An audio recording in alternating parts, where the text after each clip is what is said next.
What's going on, everybody? Happy Saturday. We have football today. So we'll be actually talking about some of the actual preseason games that actually took place. Give our little two pieces on how we feel that's going to affect some of the fantasy leagues, player wise. We're also going to we're going to double dip. We're going to take an actual talk about the AFC East and West. And based off ESPN Fantasy Focus, we're going to discuss some of the actual players they feel as though it's going to make a difference in the Fantasy Football League this season. ESPN had a list, and you know what? I decided to make my own list as well. So sit back, relax, get your popcorn ready, and enjoy that fantasy show. And here we go.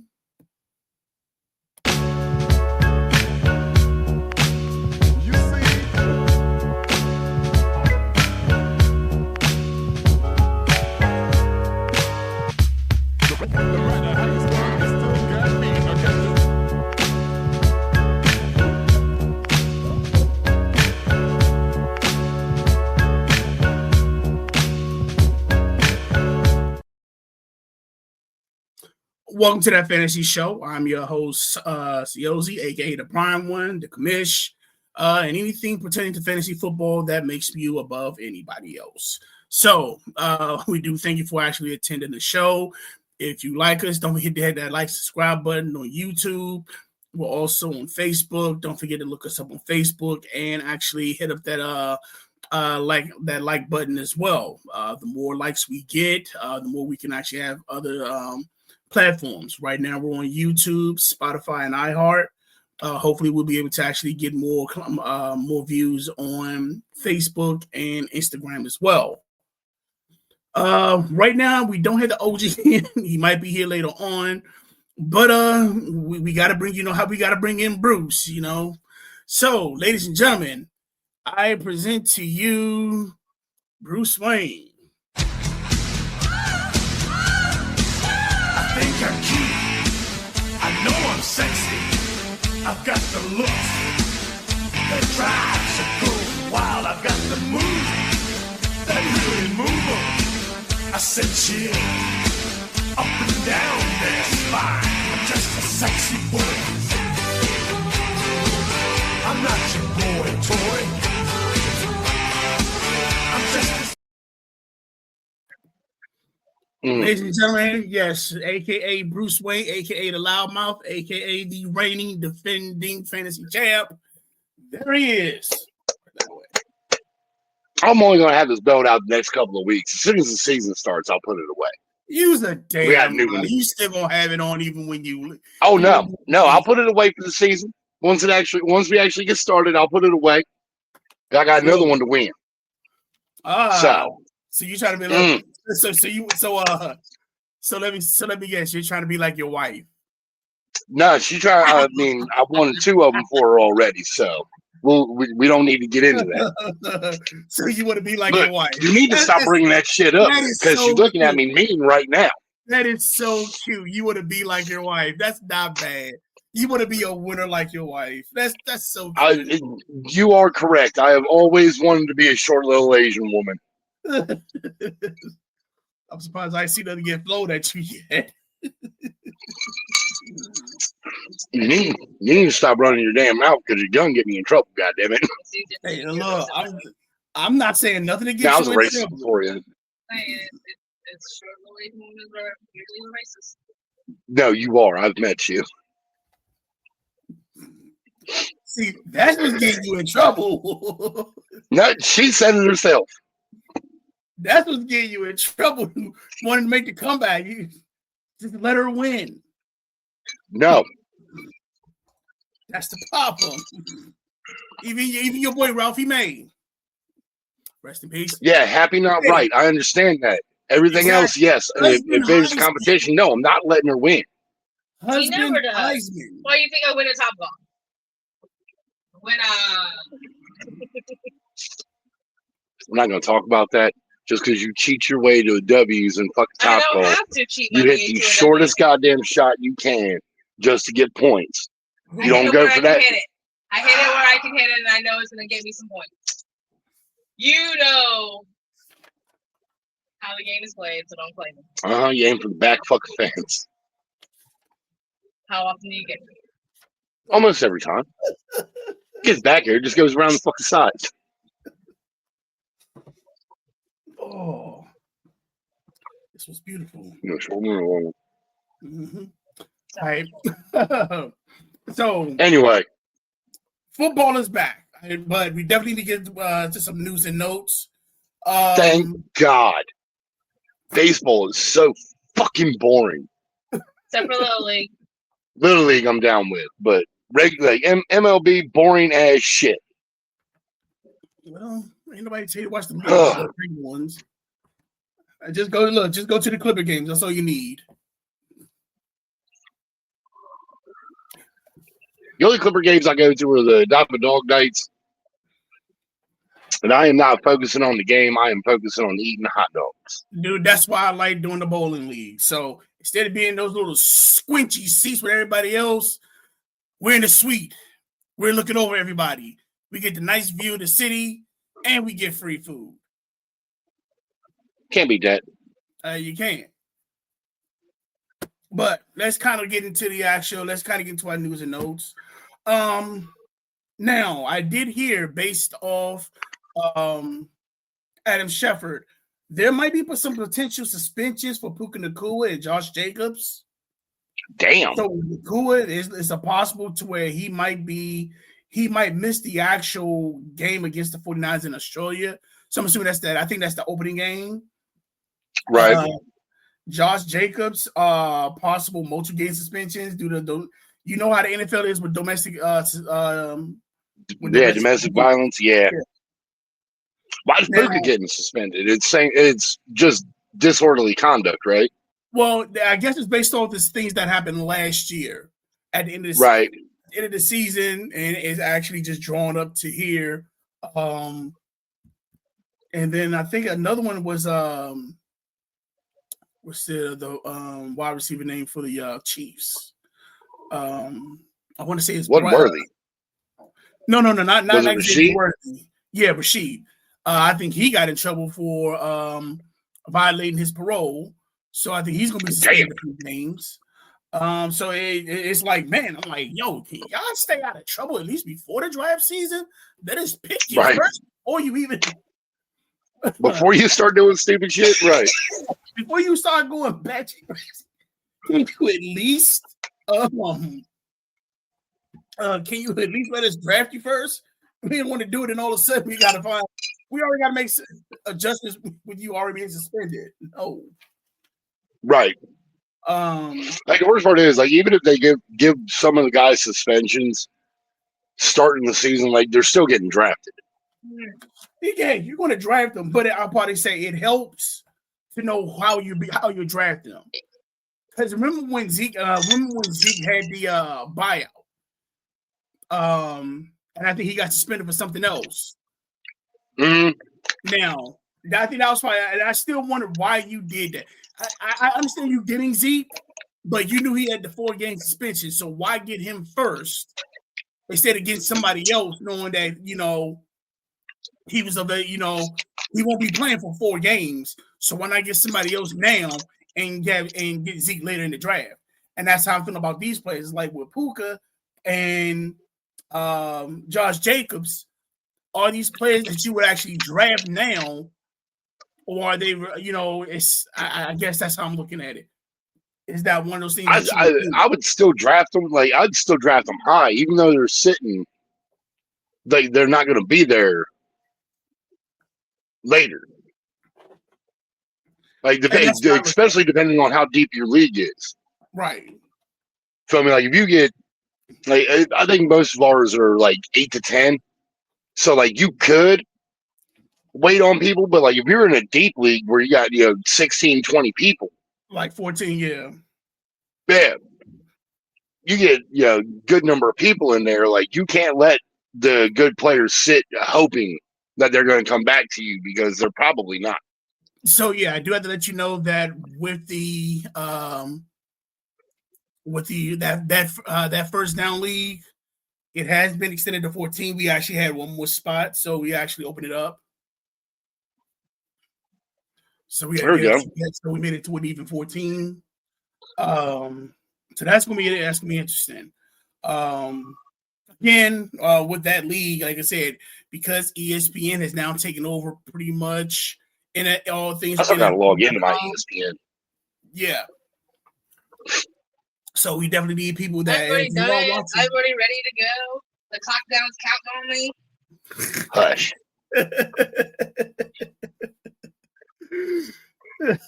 She said she is ready to be. Sounds like she's ready to be Sippy 3 belts already. Right, she's working on Sippy 3 belts, isn't she? It sounds like she's ready. She's ready for the title Sippy 3 belts. She was awful upset at the end of last season, not getting the fucking title in the other league. I'm sure she has a few colorful words for Bijan Robinson if she were ever to see him in person. I'm sure she has a few colorful words she wants to say to him, and they'll probably be in Laotian, so that way she would have to get fined. Oh no, it'll be English.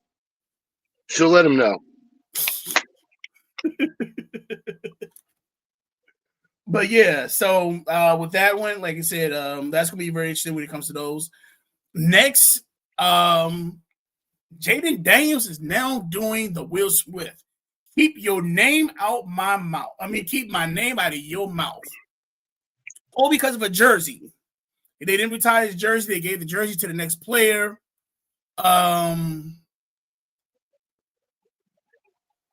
It's smart because you did a cease and desist. So basically, they can't say LSU cannot say anything with your name on it.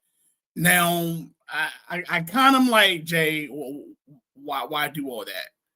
Especially when you got Joe Burrow, who actually bought them a championship, and his name, right.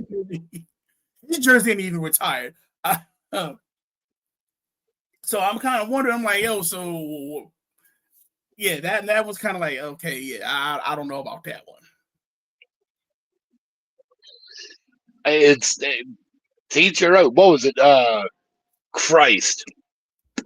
Oh no, I know we ain't supposed to keep it. I know we're supposed to not have his name out. We ain't supposed to say his name out of his mouth. But I don't think he's the reason. Right. No, fucking what was it? Fucking I want to say New York. Wherever Devontae Adams is. I think it's Devontae Adams. He went in, he wanted his jersey number. He went to the dude that had a rookie that had his number. When he was with the Raiders, what is it with the Raiders? 17. No, I think I want to say it's with the Jets. I'm probably fucking wrong. But he went and offered the Jets, yeah. Yeah, he went and offered $17,000 to the guy, cash. No taxes, cash. Right in a book bag. Let me get 17. Dude said, nope, give me $1 million. And he was like, all right, fine. Went right to ownership and went, hey, I want 17. They took it off dude and gave it to him anyway. What the hell? Well, that's how you get. I mean, yeah, because being that type of player, like you have that kind of pull anyway. Like he could have done that off rip and not even went to dude. But he was making a good gesture and offering him something for it. Right? Dude was like, nope, give me $1 million. And he's like, all right, fuck you then. He's like, I'll make this happen. I was trying to be nice. Yeah, that one, oh man. That's one of those you kind of be like, huh. At that point, because again, being a rookie, like you can get, it's not like 17 was dude's number in college. It wasn't. Like he can just get another number. Like he's still just starting his career. Right? Adams has been there for a while. Like he's established as that number. Right.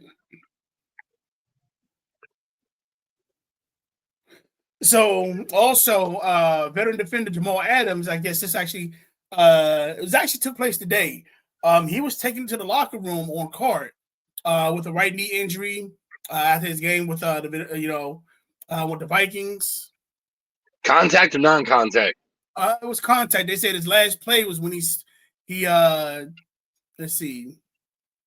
Adams played 11 defensive snaps before going to the sideline. Medical team, his final play was in pass defense on quarterback Jackson Darts, 15-yard touchdown pass to Malachi Fields. So I want to say that I want to say during the play, he was doing the play, and once the play ended, that's when he got smashed. Ooh. Well, it's one of those, like, I guess you know how they hear something pop from that end. Right. Shit. Oh, that sounds awful. That's bad. Yeah. So let's talk about some of these preseason games. First one I want to talk about is the actual Cardinals and Raiders game. So, okay. First off, your boy Sid, aka staring out the ear hole Beck. Yeah. Or A.Day Carson Beck. He didn't look too bad. He didn't. Was able to move them down the field, got a touchdown, easy peasy, Japanesey. Now Jeremiah Love, watching him play, he reminds me of Adrian Peterson. Okay. It's like watching him play, I can see, okay, yeah, he's gonna be a Peterson type of player. He's not afraid of the contact. He has the actual. He don't have that Saquon agility, but he hit that spin. He's bigger. He's bigger. Those movement. Saquon can do the smaller running backs. And again, like I'm saying, small. He's like 6'1", 6'2". But again, when you're out on the field with guys that are 6'6", 6'7", 6'8", and whatnot. But yeah, the guys that are 6'2" look short. Right? They're all big as shit. Like it's weird, like because you see them on TV and they look small, but then you meet them in person, and it's like, dude, why are you so big? Like, why do you look like you should be a tree? Right. But yeah, Saquon can pull them moves because they're tighter. When you're taller, those gestures become a little more animated. Like you have to do a little more to get there. So I'm listening to you, but also I'm trying to get everything together because for some reason I got the cruise stuff mixed with the fantasy stuff, and yeah, so I'm trying to. It's been a crazy week at work. You sure you don't want to just pay for the Wi-Fi on the cruise and do the show anyway? I'm probably going to do that anyway. Oh, okay, good. Because I do not want to be in the number one chair. You do not want me running this bitch, dude. They will throw us all. I'm going to do that. It will be for my room. So yeah, I've already made that decision. I'm going to go and do that. I'm just saying. I'm just saying. Like I enjoy doing this. I want us to be able to continue doing this. You put me in that number one chair, we fucked. So yeah, I'm definitely looking towards doing that. But yeah, shoot. What the Bears and Browns, stepped in teams. We were doing Raiders Cardinals. Yeah, I was just saying if I had anything else. Other than that, Mendoza was impressive. I'm not gonna lie. Granted, second string, you're not really playing any of the All-Stars, but to actually see how he actually was able to maintain himself, he didn't like he had any problems. It was one pass, dude. I'm not gonna lie. It was like a thread through the needle. And I mean, it went between two defenders and landed right in dude's chest. There you go. I'm like, okay. Now again, with Mendoza, Mendoza, I hope he's not. I hope he turns out to be a good player, but I feel Mendoza is going to end up being a game manager type deal, like where he's not going to do the things that are going to lose the game for you. He's not going to be the reason. Yeah, you want that. You want a game manager. Well, no, again, with it being his rookie year, he might do well. Like if he ends up being the starter for Vegas, and I don't think he is. I think they are. Aren't they going with fucking Brissett? No. Is it Brissett? No, Captain Kirk Cousins. Oh, Captain Kirk. Yeah. But yeah, when Mendoza does get his time, I hope Like the worst part is, I hope Mendoza does get the time on the bench, kind of the Aaron Rodgers thing, where he sat behind Brett Favre for what, like 4 or 5 years before he actually before Brett left. I want to say maybe it was 2 or 3. Was it?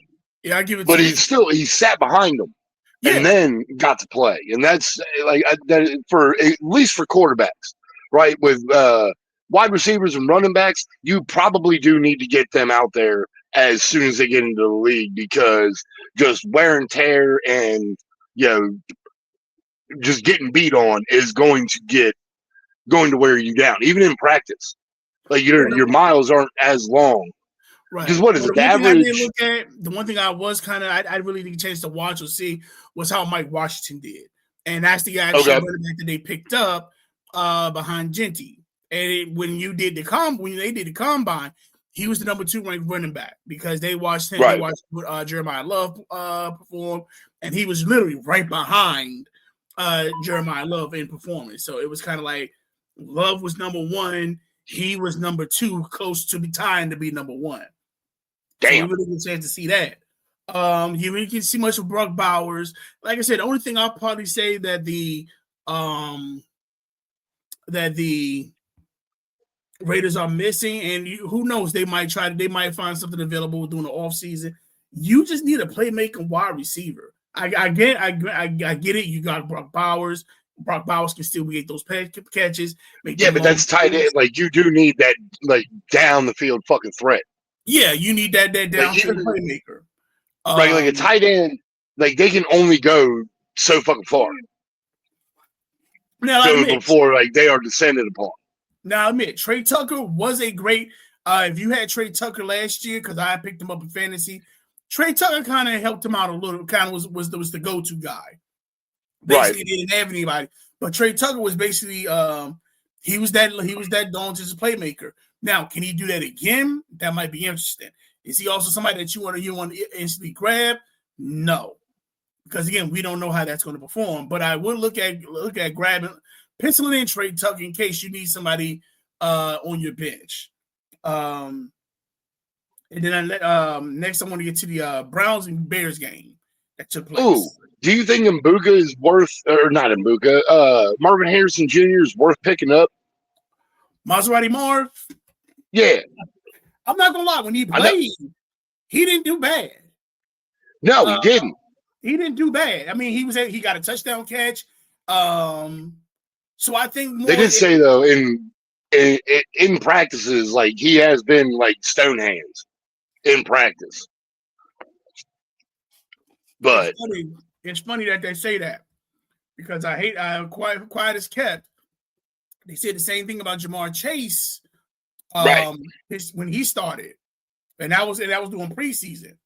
Now once regular season came through, throw me the damn ball. Right. Yeah, I ain't hear nobody saying nothing about him being stone hand. So it could be to where it's preseason, and then once he kind of gets, he might be going through the motions and stuff like that. And then once he kind of gets into that mode, all of a sudden he's catching everything.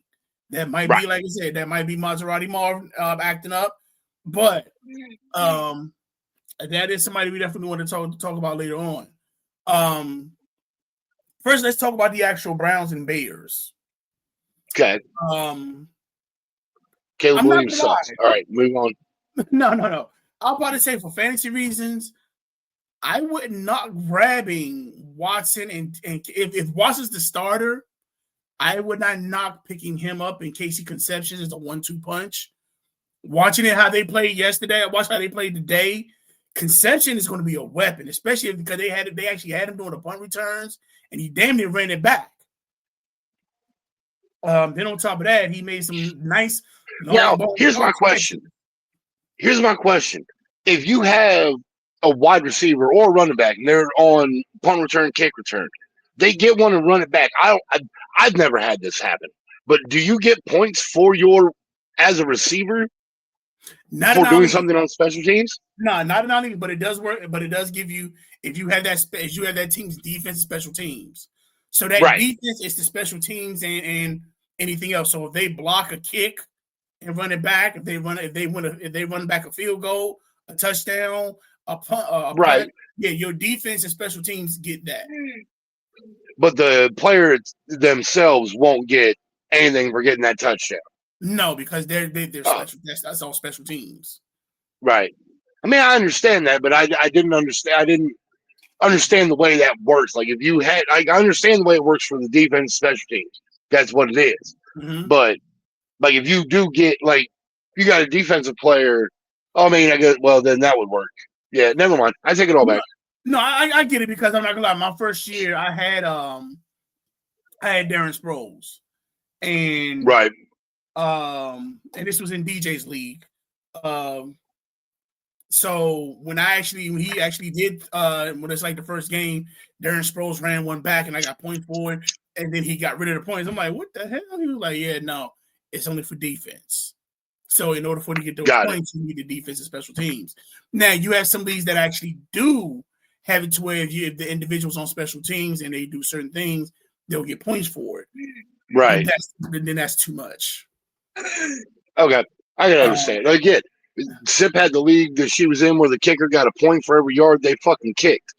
Now, again, it was one of those things where they changed the very next week and they were just getting the 3 points for field goals. Yeah, one I'm for, trying to figure out, how does the kicker have more points than the quarterback? It's like, wait a minute, my quarterback threw for 500 yards, 3 touchdowns, and he only got 28 fucking points, but this kicker, my kicker just hit 5 field goals and he got got like 400 points. What the fuck just happened? How you get 50 points? Now, hey, I'm not gonna knock it. That would make a league very, very fucking interesting. Man, no. Like, if you were legitimately people, when you fighting over kickers, I understand that. Right, and people fighting over a kicker. You fighting over kickers. That would be fantastic. It's like from the league, yeah, my first pick, I'm going to get a kicker. Give me Justin Tucker. Winning this bitch. No. Tucker's out. Oh, Tucker out? Tucker's gone, bro. Is he? And on top of that, he getting in trouble for what Deshaun Watson didn't get in trouble for. Boo that. Fuck that. Give me Mike Nugent. No, I'm taking Harrison. I'm taking Buckins. I'm taking Harrison from the right, give me fucking Prater. Who kicks for the fucking Steelers? Don't pick that guy. Who kicks for the Browns? I might pick that guy. Shoot. That's a true statement. I do actually pay attention to. I do pay attention to kickers, because the kicker you pick up, you want it on a team that has a decent offense, but not a scoring offense. Right. Right, because the kicker you pick up, the kicker you have, you want that team to be kicking field goals, not extra points. Right. Well, a mixture of both. As long as my thing is, as long as I got a team that's constantly in the red zone, that's what I want. Right. I can understand it. But if you were constantly getting to the red zone and not putting the ball in, that kicker is getting 20 to 30 points. Right. Depending on where they're fucking at. If I can get a team that's constantly within the red zone or in field goal range, I'm taking that team. Because I'm either getting a touchdown, I'm either getting points from touchdowns or I'm getting points from field goals. I'm getting something. Right. I'm getting something either way. Now, you only get one if they put a touchdown in. Right? That's fine. That's whatever. I mean, it's still getting points, but I'm getting points either way. Right. But I would much rather them go 3 and out and have to kick a field goal. Right. Again, because 9 times out of 10, whatever kicker you have, you probably don't have a whole lot of those guys on your squad to begin with. Right. So you're not worried about them not getting touchdowns. Now, I will say with a kicker, if they run a fake on a field goal and the kicker runs it in, do you get 6 points for that? Yeah. Damn. Yeah, the kicker throws a touchdown. Right, yeah, true that. Throws a touchdown, the kicker runs it in. Yeah, he gets points for that. Now, watching Watson or Sanders, I actually put this out there. before this season's over with, one of them will be traded. Oh no, I think fucking Watson's just gonna sit. No, like once he's starting, and like I said, depending on how they do, and I say this again, this is something I'm saying. Yes, I'm talking about the back of my ass, but I honestly feel as though you are nuts. Whoever starts, like if the better of the two, well, I'm sorry, I'll put it this way, the worst of the two, somebody's getting traded to Pittsburgh. I think, honestly, if once they pull Watson out, depending on how he does, once they pull Watson out and just give the team to Shador, Watson will just sit the rest of his contract, or until they can fucking release him. Like they're gonna have to pay him regardless. This is last year. This is last year on that contract. Yeah, this is last year on his contract, and the way he was playing, he's playing like, okay, he took some time off. He studied. He paid attention to the playbook. He didn't look dumb. Well, no, yeah. If it's the last year in the contract, yeah, he's going to try and bowl his ass out. Right. Because if he does end up getting traded or he leaves in free agency, right, he wants somebody to pick him up.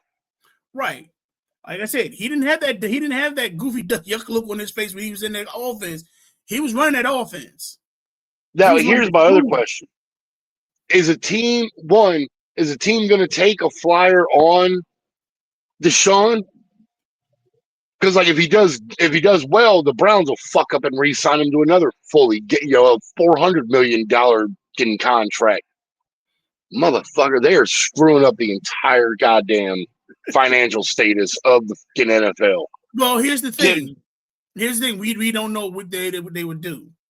Because again, right, you got Deshaun Watson, you also got Shador Sanders, and you also have Dylan Gabriel? Yeah. Now, the thing is, I think Dylan Gabriel is going to end up being a practice squad guy all over the goddamn league. Like, I think teams will end up picking him up, but I don't. He's good. Like I said, watching the game today, there was, granted, he threw an interception, but so did Shador. So it's kind of like they're still the same thing. Now, right. Like I said, somebody's going to get traded out of those three quarterbacks. What if it's Gil? Or what if it's fuck Gabriel? What if it's Gabriel? They keep Shador and fucking Watson and just trade Gabriel out. That's a tragedy. But again, the Browns are probably going to end up going fucking like 6-11, maybe. I know you said they're going to win the division. Right, you're out of your damn mind. I said them win it. I have a thing that they might win the division. I'm sure everybody looking at me like, look, I'm not I'm not saying they're going to the Super Bowl, but based on that division, they could. No, the Steelers are going to end up like ass backwards their way into winning the division and probably get put out in the first round. We'll see how that turns out. That's been the Steelers' MO the last few years. Next, we got I'm just worried about with that. I'm more worried for the fucking Bengals because if they don't get their shit together, fucking Burrow and Chase are both gone. Well, we'll see about that. Next, we got the next game was the Bills. I looked at it was the Bills and Panthers. Okay, I'm not gonna lie. DJ Moore was what they needed. In Buffalo, in Buffalo. They finally have their go-to wide receiver again. Granted, it's preseason. Well, they tried that with Stephon Diggs and it just didn't work out. No, it worked with Stephon Diggs, but Stephon Diggs left. Right. So it was kind of like, well, what's going to happen? And we see what happened when, like I said, it nothing really hurt Josh Allen. It didn't hurt him at all. It's just basically you didn't have that go-to wide receiver. You had it a little bit with Amari Cooper, and Cooper really wasn't doing a thing. And then you picked up Keon Coleman. Keon Coleman wasn't really, y'all kind of threw him under the bus. And so it's kind of like, okay, now you have DJ Moore. So I can see a solid go-to. Now, I will say this. The way DJ Moore is, I would not be surprised if Keon Coleman was able to was pretty much getting some bites as well, because I kind of seen that as well. Because you also had DJ Moore still getting his yards, and then on top of that, you had Keon Coleman catching the like being that secondary guy. So I can see him being a solid number 2 for that actual team, and that'd be somebody to look at if you're like in dire need of a like a bench. I was say look at him as a bench or replacement. Right. Because he's going to give you at least, I would say he's going to at least provide at least average maybe 10, maybe 9 10 points a game. But I'm going to tell you right now, though, with the way it is, I'm pretty sure at least with the Bills this year, Kincaid is going to end up being a point vulture and sucking up a lot of touchdowns during like I said, during the year. Kincaid and Coleman, those might be your point vultures. Oh, who? Kincaid and Coleman, yeah. Coleman, they might be the point vultures. Like if they get down to the 35, it's going to be Kincaid all day. Again, it's that tight end. Go down there and just rebound. Post up at the goal line, like just inside the fucking end zone, and just fucking throw your hand up. Right. You got the same thing with Coleman because, again, once you realize the type of player Kincaid is, okay, somebody's going to be open. Right. Like I said, it's going to be between them two. Then I watched the Commanders and Dolphins game. The Commanders, I'll probably say, I will say this. I will definitely, they might have some sleeper running backs. Besides Bill and Rashad White, in case one of them kind of get injury prone, they do like they're trying to build up a running game. So hopefully, like I said, on that end, they did kind of like they had some key players. However, that defense might be a problem. Really? That defense might. Watching them, granted, it was Miami. Right. It was Miami. Granted, it was Miami, but I did see a lot of defensive stops. Sonny Styles. I seen most of the linemen running through, basically just playing defense. Who is the quarterback in Miami? Malik Willis, but he didn't play. No. Oh. No, two was in Atlanta. Two gone. Yeah, two is in Atlanta.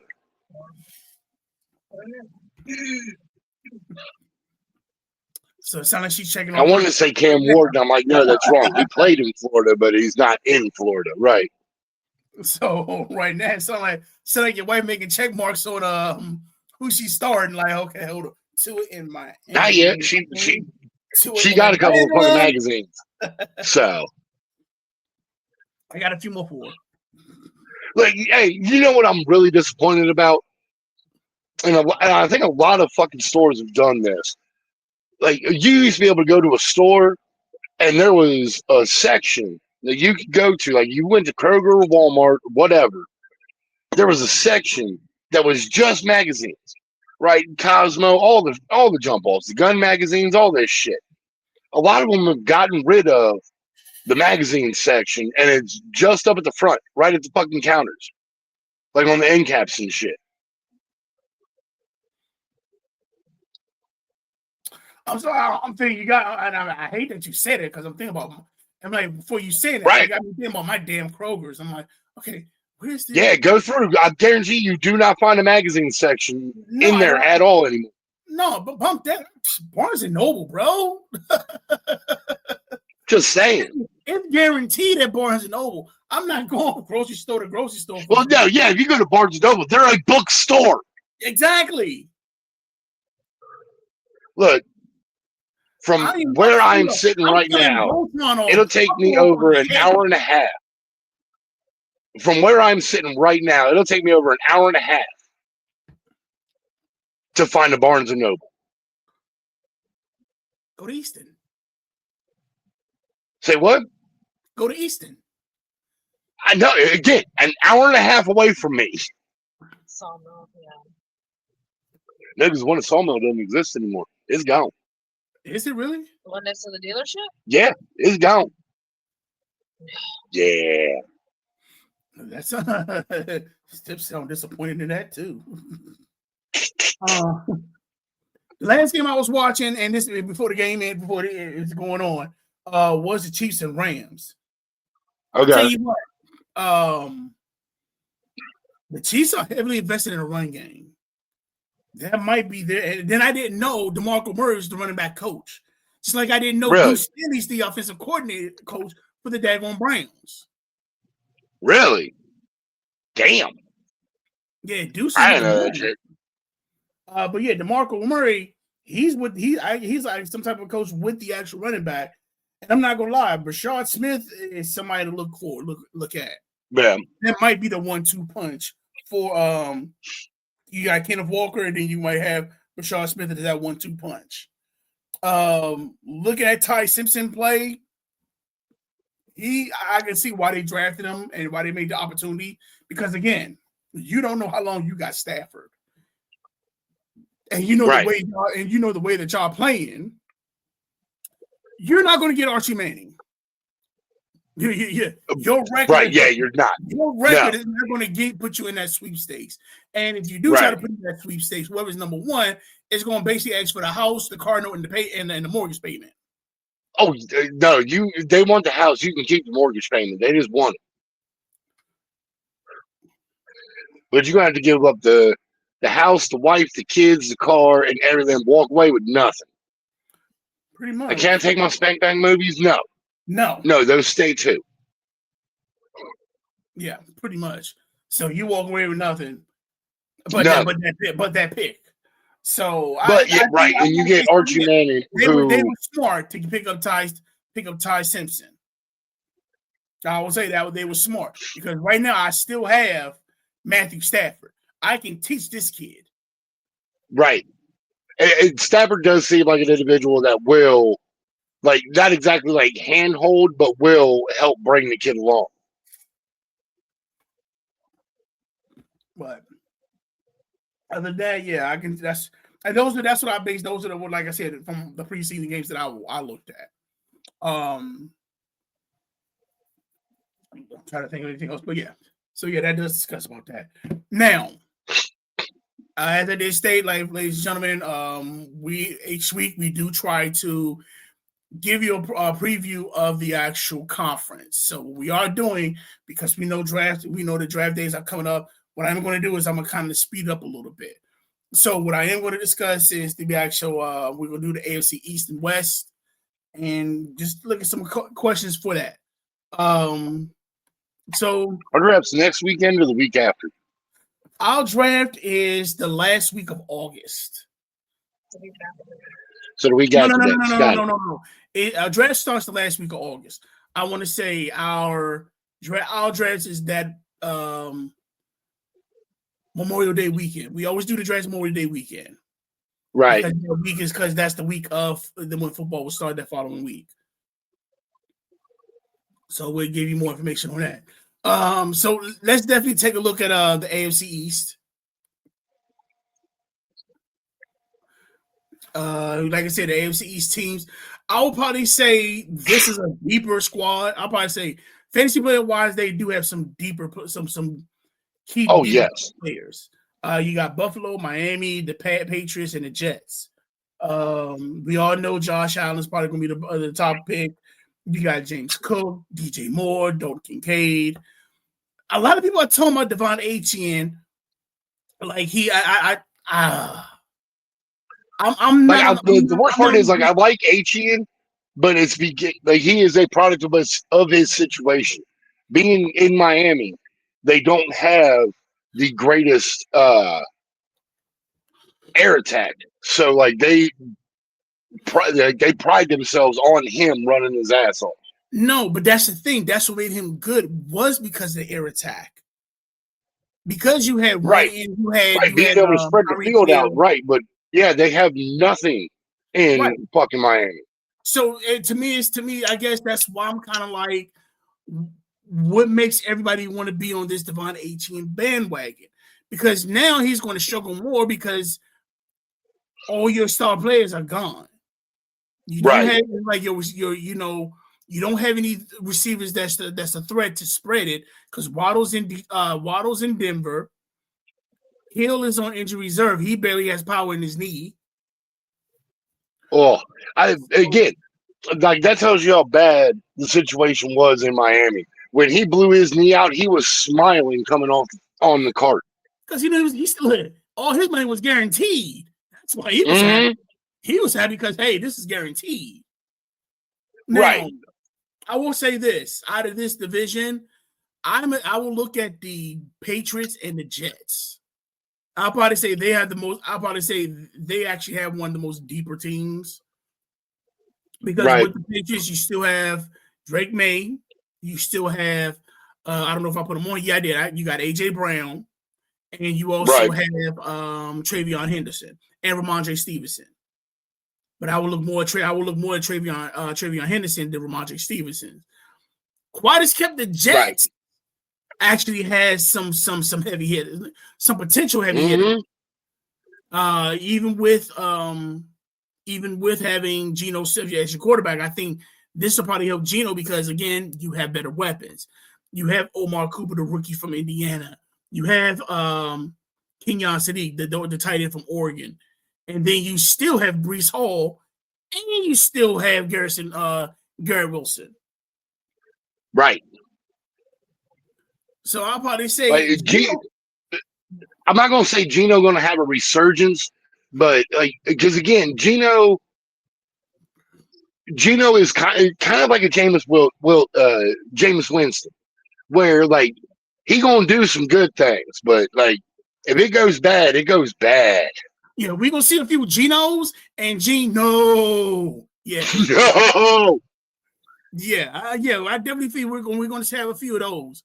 Now the key fantasy matchups that we look at, you got New England and Buffalo. Again, Buffalo, and that's week 4. Week 13, Buffalo and New England. Week 16, you got the Patriots and Jets.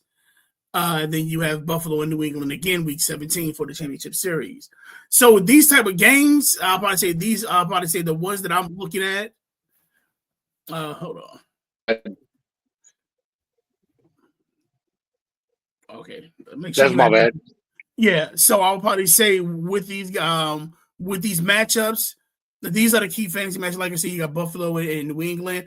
I think that's going to be more of a high scoring. That might be high scoring, maybe a defensive. I doubt that. No, when you get with New England and Buffalo, it's going to be a high scoring event. Even though you got Vrabel, who is he was a backer, right? He is a defensive minded individual to begin with, but the Patriots have a fucking dynamite fucking offense and can just fucking blow the top off of shit. I'm gonna tell you the one that's gonna be exciting, and I think low key people are not gonna pay attention to: New England and the Jets. That one I think is gonna end up being a good one. I think that one is gonna be one of those high scoring games because again, both team has offensive weapons. Right. What I just realized I forgot to put in Romeo Doubs because Doubs from Green Bay is also with the Patriots. I forgot to put Damn. Yeah. So that, like I said, that basically explains that, puts the AFC East. And let's look at the AFC West. What's the AFC West? You got Denver, Kansas City, you got the Raiders, you got the Chargers. Mahomes, I'll probably say the biggest question mark that I'm looking at will probably be Mahomes. Because we don't know what we've seen Mahomes with weapons. I'm gonna tell you right now, with Mahomes, he got that razzle dazzle, but again, he hurt his knee. That's gonna take at least a step away. Yeah. From him. So we'll actually get to see what Mahomes looks like as a legitimate, probably pocket passer. He'll probably still dip when he needs to, but I think Mahomes is going to end up being a pocket passer more than anything this year. I think he's going to stay in the pocket a little bit more. What I would say is this: it'll be, and I say this, it's all about Travis Kelce. Travis Kelce is the key to the Patriots. I mean, not the Patriots. Oh Lord, Not the Patriots. I would say Travis Kelce Chiefs. is the key to the Chiefs. Right. Because for some reason, when he is an actual weapon, when he's an actual target, you now have two choices. Either you got to clump that middle up to keep him, they keep him catching the ball, which leaves the ball either open for the long ball, or you spread it out to where, again, you either had to deal with Travis Kelce or that running game. And now that we have Kenneth Walker, that's a strong running game to just walk away from. Right. I can't believe that fucking Seattle let Kenneth Walker fucking go. Well, cannot believe that. I'm not. I hate to say it. I mean, you kind of got a rookie that kind of changed that Jadarian, like I said, Jadarian Price. Right. I understand you got them, but like, why would you give up the one that like just got you to the promised land? Because one costs less than the other. That's a true statement. I mean, you're not wrong. Like I say, because one costs less. Like, hold on. I mean, you're not wrong. Like, I can get this rookie running back who's kind of less on wear and tear, and I still got Jackson Smith and Jigba on one end, and then I still got another wide receiver on the other that's going to spread the lane out. So yeah, I'll take the deeper one. Like, I am actually looking for big things from fucking Denver. With Bo Nix and Gentry going together, or no, Gentry's in he's with the Raiders in Vegas, isn't he? Now I will say this. It is going to be interesting because Bo Nix now has a weapon in Jalen Waddle. Right. He actually has a playmaker. So Jalen Waddle being on there, that's definitely going to be some type of a opening.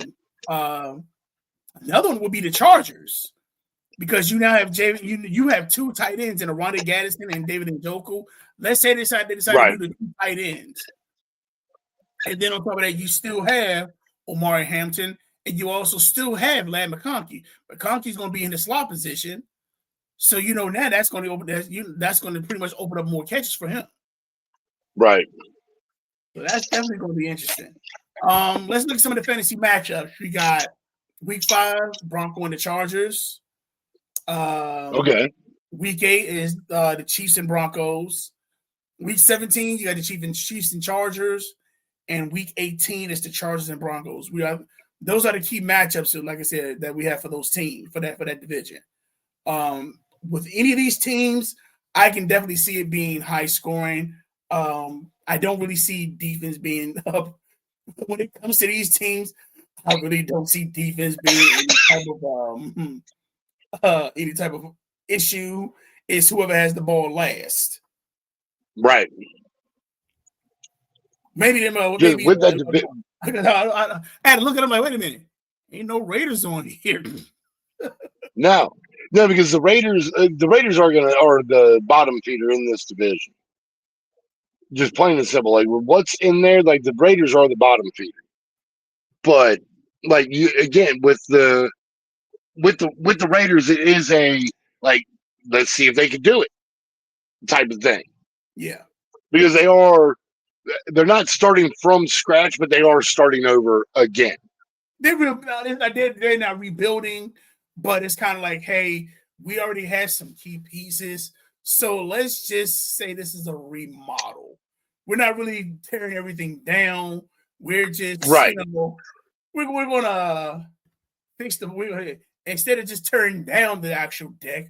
What we're gonna replace some pieces on the deck because we still got some nice parts. So yeah, I get that. But I like I said, with me, I just look at with the Raiders. They are almost a complete team. I'll probably say they are a playmaking receiver away. So who knows? They might be going after that Ohio State wide receiver for next year. Oh, fucking Smith! Like, you better fucking you better work hard because he going to end up going up high. Well, I'm going to put it this way: you already know everybody pushing for Archie. So they already got a quarterback. So you can always make your way. Hey, look, if we got this, you got a chance to get Archie. Look, I'm sorry. Arch got a name, and that's about it. Like, I do not see the hype behind the kid.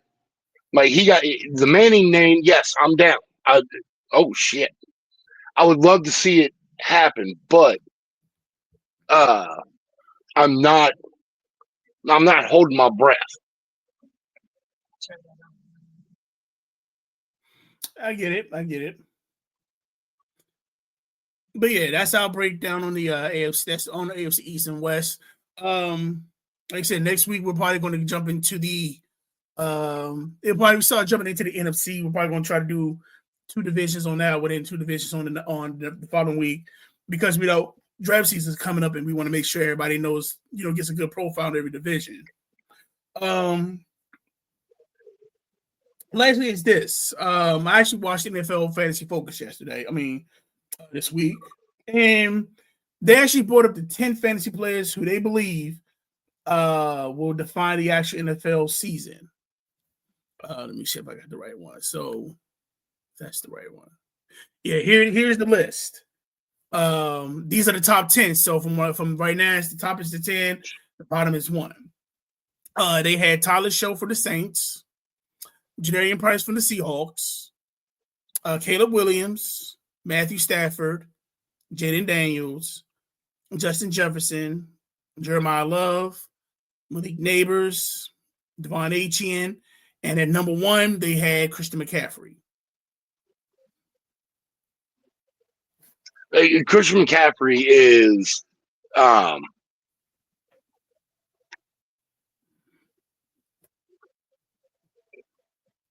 it's a wild card picking him up, because that boy is just so injury prone.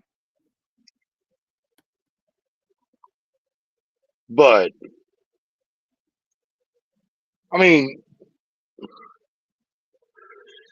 ones they got on the list are dudes that are going to do shit anyway.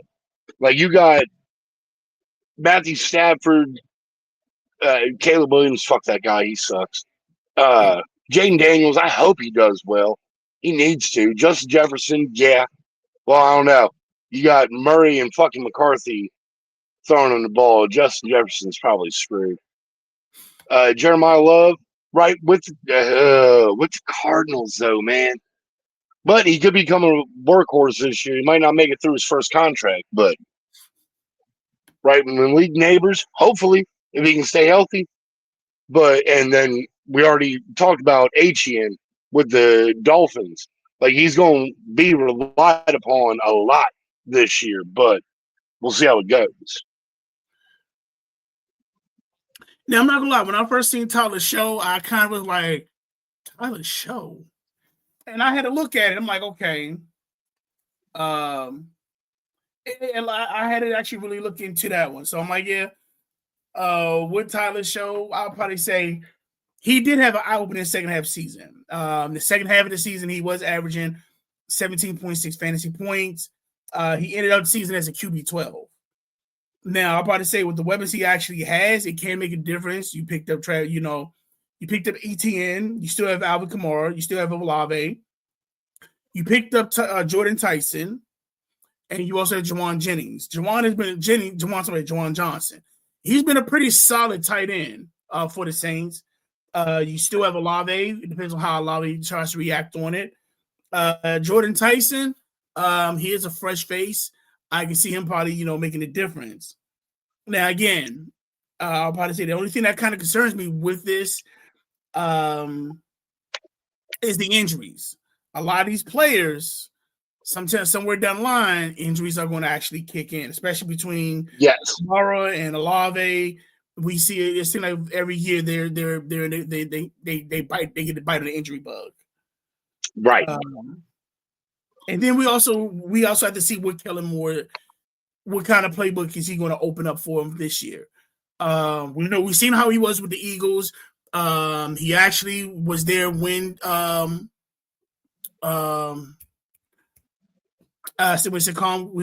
was there and he had the big year. So I'll probably say with the type of running game that you have with Olave and ETN, that might be something. I'm sorry, Kamara and ETN. That might be something to look at. I'm just kind of like, on the list. But I can see why he can actually be a difference maker with that actual team.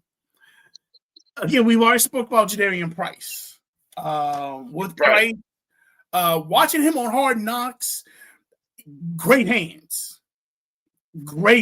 for a running back. Right. I can definitely see them using him more than just running the ball, especially when they get the field open to where he can just do those short yard passes and take off. I can definitely see him being an impactful player. Like I said, if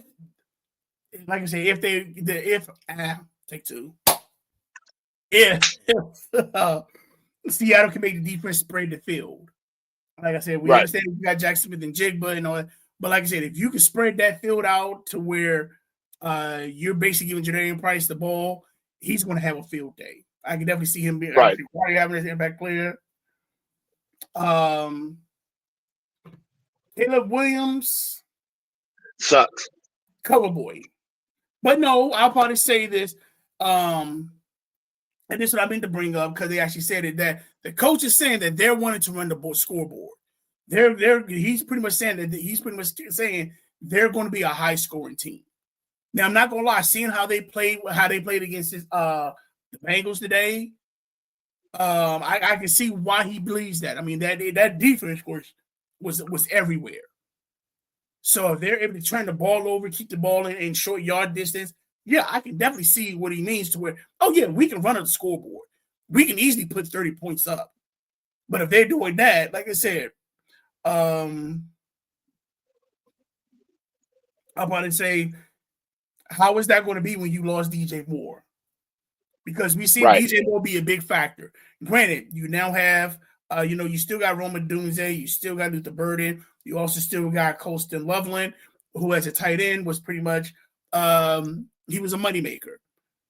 Like I said, everybody that's on here, you got DeAndre Swift, Calvin Nungai, all these players are at least top 20 fantasy players. I can see them running the actual board up.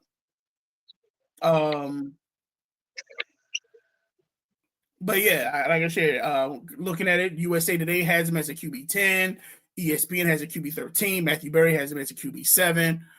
But we'll see how he can do with that. Now, good old Matthew Stafford. Yeah. Matthew Stafford is Matthew Stafford. But we've seen him with weapons, we've seen him without weapons.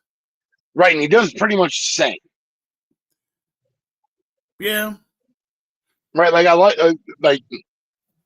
to say Matthew Stafford reminds me of Phillip Rivers.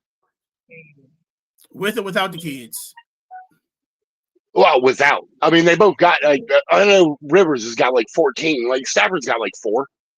But he's got 10. Oh, he does. Rivers is working on his own TLC special. Rivers is what cares me? Rivers is a grandfather. Right, grandfather at this point. Which is insane. But with fucking Stafford, he again, I want to call him a game manager because Stafford can win games for you. Just flat out just win games. But I want to say he's inconsistent because he's not. Stafford does put up right around the same numbers all the time. And win games for you. Sorry. But yeah, I'm not. Who's Stafford with? Stafford's with fucking with the Rams, right? And he's got decent. He has really good weapons around him that he can throw the ball to, and he has a defense. Because remember, you just picked up Myles Garrett, and right now you waiting on Big Daddy Donald to make his decision. Yeah, I'm about Donaldson with. Ooh, you got him. You got Garrett. All right, I might come out of retirement. Let me work out. Let me work out real quick. Let you see. Yeah, let me work out a couple times. Let me see how I feel. And they talking about. Oh my God, dude. Could you imagine? It's funny because they already saying they're like, dude, he ain't missed a stud yet. Right. That's the scary thing. Next, we got Jaden Daniels. He said, keep your name out. He said, keep your name out keep my name out your mouth. Until you actually do it right by me, keep my name out your mouth. That's my boy. I'm not gonna take anything away from him. He is still running the Commanders. I definitely like how they picked up I'm gonna say I like it, but I do like to where you've given McLaurin another weapon. You've given him a weapon to throw to.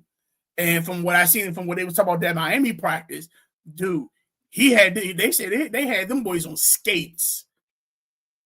Between McLaurin and Diggs, they said they was wearing out them wide receivers, them cornerbacks, defensive backs. So that's a scary thought. And then on top of that, you still had the tight end that you picked up from Tennessee.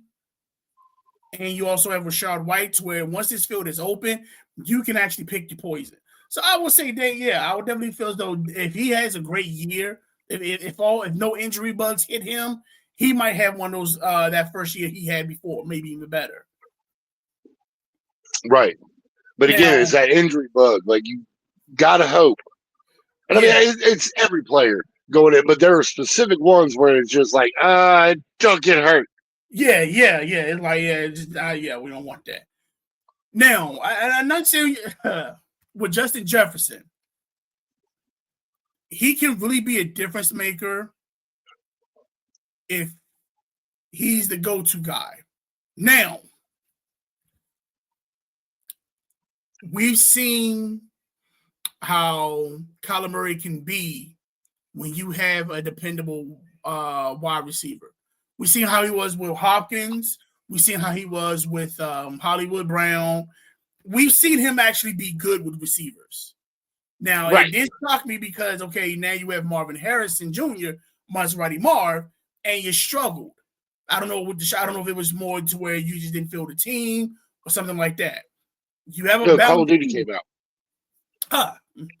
But you have a and again, you also got to remember with the Vikings, like, they did take a gamble getting Murray because, like, GTA 6 is coming out in October, so you ain't look, I can't say nothing about it. But I'm just saying, like, there's going to be at least 3 or 4 weeks where Kyler, like, has a mystery goddamn injury, and he's just not out there. Because he at home playing GTA 6. If they smart, they might put a contract in like, you cannot play games during the football season. Right. They might have that contract. Now, not taking away from Murray, but I do feel as though he does have a better understanding with the field. And with McDonald being the coach, he's always been, for some reason, he's been that QB whisperer. I mean, we see what he did. Right. We see what he did to Sam Bradford. Not Sam Bradford. We see what we did to Sam Darnold. Believe it or not, I'm not going to say for the first few games. I mean, you see what he had when he had Carson Wentz. Carson Wentz was still doing his thing. He actually showed up. And I'm trying to think of the kid's name. It's you know him. He's from Michigan. What's his name? The sign stealer. The sign stealer, fucking bitch ass, fucking McCarthy. Yeah, screw that guy. Yeah, JJ McCarthy. I'm just saying, like, they have seen now. Was like the quarterback from Michigan and just get you all riled up. But no, because Minnesota sees now, like, no, he's not near as good as what he showed on tape because that tape was manufactured. True. But also these just saying. But also that's what the combine is for. Right, but again, he can still put up good. He can put up good numbers in that. That's fine. He can do that. But again, when you know what's happening, it's a lot easier to look good. It's a little more difficult when you don't know what's happening. Well, that's when you try to read a defense. Yeah, he didn't know how to do that. Yeah. He got told what the defense was going to do. He didn't have to. He didn't have to read what the defense is doing. True. But he got told what they were going to do.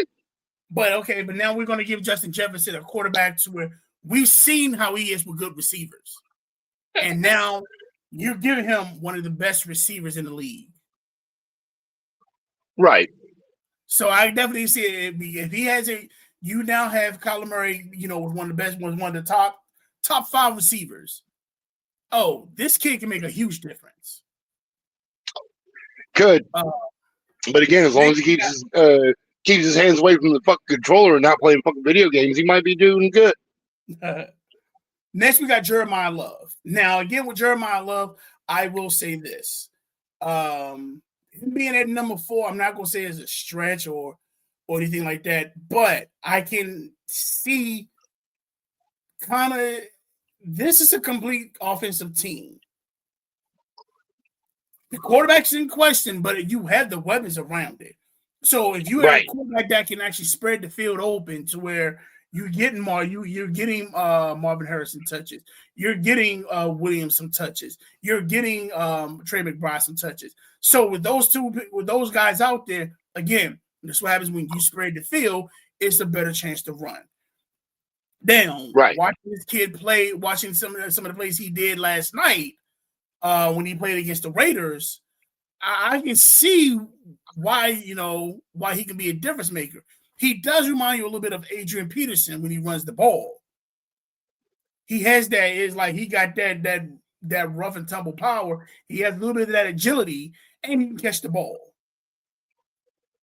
So if they're able to spread the field out to where they're using Marvin Harrison, if they're using Trey McBride, and it's causing him to actually spread the field open, yeah, he's going to have a few 100-yard games. I'll probably say definitely 100-yard games, maybe 50 yards receiving between them. He's going to have those type of games.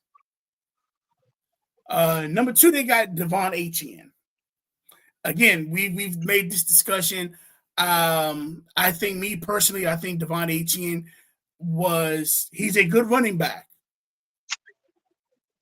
Is he a running back that you can actually say, okay, by himself we can do stuff with? No. I think he's one of those running backs that if I have the field, like I said, if I have a receiver on one end, a receiver on the other end, and they're the top receivers, I'm going to benefit from it. And I don't see that with this Dolphins team. I feel as though he's going to struggle. He might, because teams are going to end up focusing on him. Like, they are going to stack the box against Etienne. Yeah. And just the Dolphins in general, like, they are going to stack the box and just send everybody, and try to beat us. It's going to be most teams against the Dolphins this year. Yeah. And last year they got Christian McCaffrey. Injury bug. Plain and simple. Like, you just got to pray to God he stays healthy. I'm not going to call it an injury bug. But I believe like I said, and I told people, I said last year, I think that one year I said, don't get him because he was double cursed. Because when you're on the cover of Madden and you are the number 1 overall fantasy pick, that is a double curse. Right. It can only be one or the other. Either you're on the cover of Madden or you're the top player. Right. But to me, in order for him to be number 1, I'm not gonna say he's not he would define the season. He probably could, depending on the quarterback. Granted, that Brock, I understand they got Brock Purdy. Brock Purdy's done an amazing job, but I would probably say with Brock being there, can he spread the field open? Granted, you got Mike. You pick up Mike Evans. You bring back Debo. You're still trying to, Ayuk is still in question. Pearsall's hurt, so he's done for the season. You still got Kittles. So, I mean, you still have good pieces that can help. But I'm just kind of figuring out, okay, how do we actually, how do we put them into the piece? With the 49ers, Christian McCaffrey legitimately is the 49ers. Like, what was it in the playoff game? Right, both our quarterbacks went down. They just stuck him at quarterback, and then they put in a dude with a dead fucking arm Right. to fucking just And hand the ball off to him. So my thing is that, like I said, we've seen what McCaffrey can do. Yeah, he's a hell of a weapon, but what is he going to do for fantasy? I guess I don't see him. I see where everybody's saying he's okay. He is a great weapon, but I just feel with this team, it questions me because it goes down to injuries. It goes down to the players. That's the biggest thing is the injury thing. Because when McCaffrey is on the field, like, he gives you points. Like, as a fantasy guy, Christian McCaffrey gives you points. He does, if he's on the field. If he's on the field. Right. He does give you points, but how many points? There might be one game he is never consistent. No, but you do end up McCaffrey won't give you less than 10. Ever. Like, I don't think he's ever scored less than 10 points in the fantasy game. I'll give you that. Okay, yeah, the best he'll probably give you is 10. I'll give you that. Right, like if you know going to get whatever you're doing, if all you need is like 10 points, like, you're going to get those 10 points. I'll give you that. So now that was their list. This one is mine. Let me see yours. Yours is crap. I can't even see it. Hold on. Cam Ward, maybe. Kenneth Walker, yes. Again, why did Seattle let him go? I have no earthly idea. Gentry, yeah, with the Raiders. Like, the one I'm upset that you do not have on here is my boy Scatterboo. What the hell, guy? Like, you can't put that boy out. How you just gonna leave him out there? The reason I leave Scatterboo out is because I feel as though with Scatterboo, I don't see him being a difference maker. Yes. He's a key player in that. I don't see him being a difference maker in the team. But you got the Bash brothers back together, and Malik Neighbors is fucking healthy again. Right. I do see him being a missing piece, but I don't feel as though he would actually define your season. I think that Scatterboo going to do some things this year. But again, he was doing them fucking last year. He just got hurt and has to come back. He is the ground and pound. I'm not going to lie. He is a ground and pound. He is. But the way he is he is the running back version of Gronk. He is a party boy. Oh, yes. he is the. Well, you got the fucking Bash brothers back together again with Scatterboo and Dart, and they got Neighbors to throw the fucking ball to. A decent tight end. He's not great, but he got hands. He can catch them little post routes or them little corner routes. That's fine. Yeah. But I'm mad you ain't got Scatterboo on there. That hurts my feelings. It's fine. I'm sorry. You're gonna be mad when I pick first, and it's gonna be Scatterboo. You can have Scatterboo first, all you want.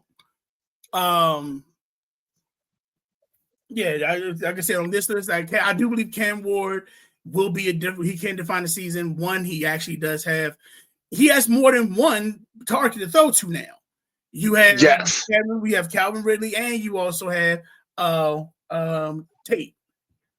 Cardinal Tate. Yeah, Cardinal Tate. Only thing, like I said, hopefully with the running game, with you now having, like I said, the running back from Dallas, I can't remember his name, but he was a decent running back. It's going to open up Pollard. Yeah, Scott Pollard. Is it Pollard? Right. Yeah, you got Pollard. Like you said, Genty could definitely, because at the end of the with Genty, we've seen him starting to produce at the end of the season. Right. So I think now that you actually have some type of a team to where the running back is there, he's not the only running back. They pick up Mike Washington, so you have a healthier Ashton Genty who's not constantly being, he's not getting the wear and tear. Right. Drake not getting as much of it. Like, again, Genty has okie doke with him, but like he's gonna go north and south. Yeah. Next, right? Genty is getting the hell out of my way. I'm running through that wall. Yeah. Next, we got Drake May. I think Drake May I think he's going to really improve because you have AJ Brown. because now you have an actual play. You actually have a playmaker. Like I said, we've already said about Jaden Daniels. I definitely feel Marvin Harrison should have been on this. Should be a different define, because we know if Marvin is when he is actually in the game, he's a problem. We saw that with Dude. Yes. It killed me with Dallas when they played Dallas. He made a move that made Dude just dropped him on his ass. He took 2 steps and blocked. I'm like, okay. We already agree with Justin Jefferson. Jalen Hurts, yes. I think if we get the Jalen Hurts, I think he needs to have a year. Yeah, I would probably say it's not so much that. Yeah, it's not so much that he's going to have a good year. He needs to have a good year. Well, that's what I'm saying. These are players who, if they do it, they can define the season.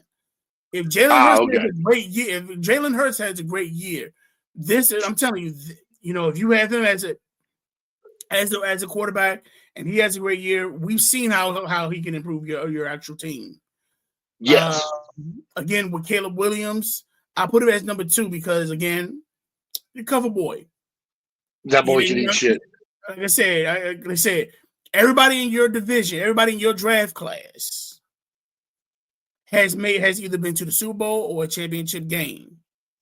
Now you done already said there, you already called yourself the Iceman. Yeah, you done got that mama mentality because when the game was on the line, you handled that business. So now it's time to step up. It's one of those things. Okay, if you have a great year, I can. Wait a second. That motherfucker said he had mama mentality. No, I did. Oh, you did? Yeah. No, what? To get bit by one? Yeah, that dude sucks. He didn't suck. Look, he didn't suck that. He didn't suck when he was winning them games. When it came to certain plays being made, and he was making them plays. Shut the hell up. Don't get mad because I'm right. No, Caleb Williams sucks. I'm not wrong about that part. Gosh. Just like how you said Carson Beck sucks. You called him saying everybody sucks that you don't. That's not from OSU. I get it.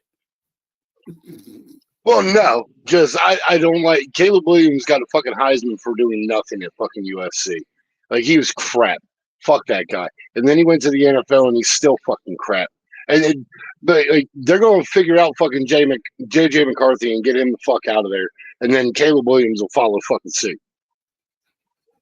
And the worst part is, the Bears got rid of Justin Fields, brought in Caleb Williams, and got him all kinds of fucking weapons, and he could do nothing with it. Yeah. I understand you were a fucking rookie, but you couldn't do anything with. They gave you. That was coaching. I understand. Yes, no. The Chicago fucking coaching team was fucking garbage. I understand that. Like their whole time management bullshit. Yep, they suck. Yeah. But again, even as a player, boo that shit. But go fucking. Here's what you got to realize: that as much as you want to say, okay, he sucks and stuff like that, look at the games he won and look how they won them. Look, I'm just saying. You say. I'm just saying, like, if the coaching sucks that bad, but if the coaching sucks that bad, you go fucking steamy Willie Beeman and fucking just your playbook. This is what we gonna do, right? Like, go that route. You just call him Steve. You just compare him to Willie Beeman. You just compare him to Willie Beeman. Stephen Willie. I know. Beeman. No, I told him to actually do that. Like with the way the coaching, having invincible juice. I've never heard Caleb Williams talk about how I just got like this invincible juice. No, I'm saying he needed to do that. Like just as the quarterback and the captain of that team, he should have taken. Like if he knew the coaches were fucking up, he should have just full on like fuck your playbook. I'm doing what I want, and got them the fucking W. But they didn't. Yeah, because for the simple fact that if he did that, then we got this big controversy to where he's not a quarterback coach. No, they did the right things. Now he has a coach. Now he's got a coach to where, hey, look, we was in your division. I seen how you played. And on top of that, I'm just saying. On top of that, like I said, it was you know fucking goddamn shark fin and shit. But anyway, and the number one we got is my number one. I feel we're defining is Saquon Barkley. If you get Saquon Barkley from the Super Bowl championship season, dude, that is killer. But again, Saquon had the fucking Madden curse fucking last year. You should be fine this year. It wasn't, like I said, it really wasn't a Madden curse because he didn't really get injured. It was more. He didn't get injured, but he didn't have the gear that he normally has. Right, but the Madden curse is basically whoever's on the cover gets injured. It's not that it's either injured or a horrible fucking season. That's normally what fucking happens. No, you being injured, it's a horrible season, ain't it? Right, but no, again, it's just it's not the season that essentially got you the cover. Like, you didn't have that again. Right. Saquon needs to, but again, it's that thing. He's not on the cover this year. It's fucking crap boy from fucking Chicago. You and your feelings. I guarantee you that's probably the first person you pick up when you have if he was available. Oh God, no. If he's available and if he's available in any of our leagues, he will be my last pick, and he will sit on my bench the entire season. So if he's putting in 40 points, I do not care. It will be on my bench. It won't get scored against me. How about that? I did that shit with Tom Brady one year. Yeah. I drafted Tom Brady and left him on my bench the entire goddamn season. And that is what because I didn't want to play against him. That is what got you. There were games where Brady outscored my dudes. I did not care. He was on my bench. I didn't have to play against him. Like I said, and that is why he was on your board, right? That's why you are the poster child for that one right there. I'm just saying. I am a petty, spiteful individual. I will do shit like that.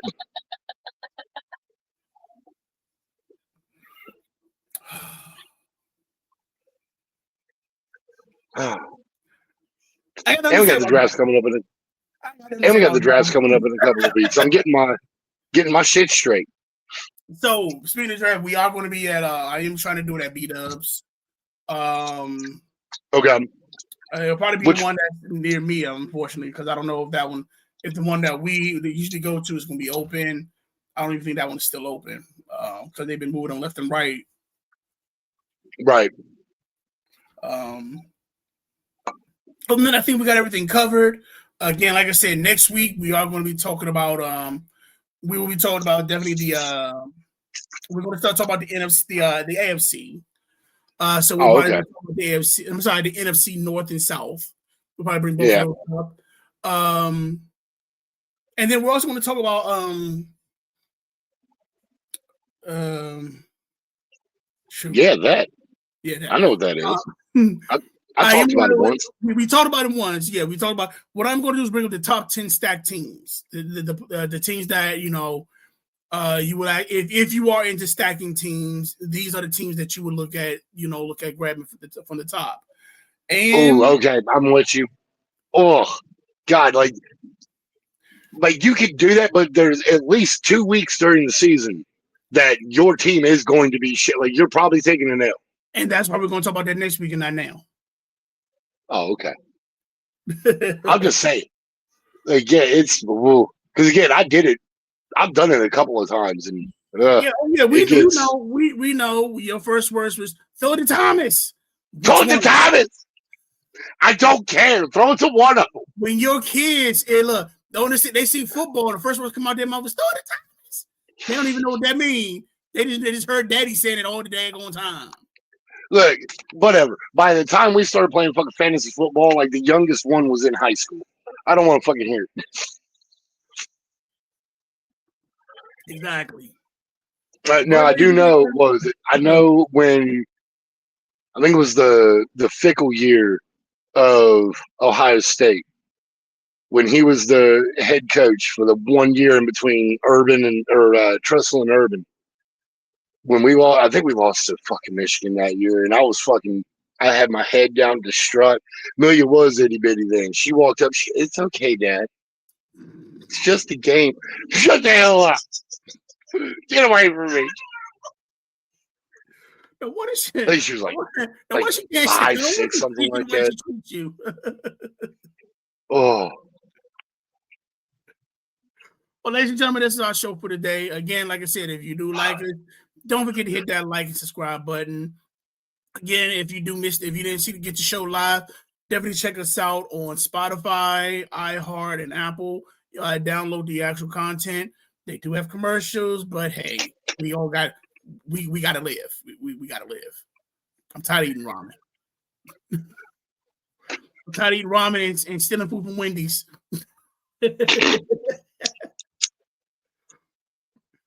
But you'll say that around this house. Well, yeah, again, check us out next time, same times, every Saturday, 6:30, hopefully ish. 6:30-ish. 6:30-ish. Hopefully we'll be able to start doing 2 shows a week, hopefully around Wednesdays and Saturdays. Wednesdays and Saturdays, depending on how life treats us. I could probably do the Wednesday. I could probably do the Wednesday one. I might be at the bowling alley. Yeah, I can come on audio only, but I don't need Dad running my leg. I don't need Dad getting mad tomorrow. It's your turn to bowl. No, I don't think no. I ain't had that. Mm-mm. All right, y'all. Y'all take it easy. We out and about. Peace. Bye.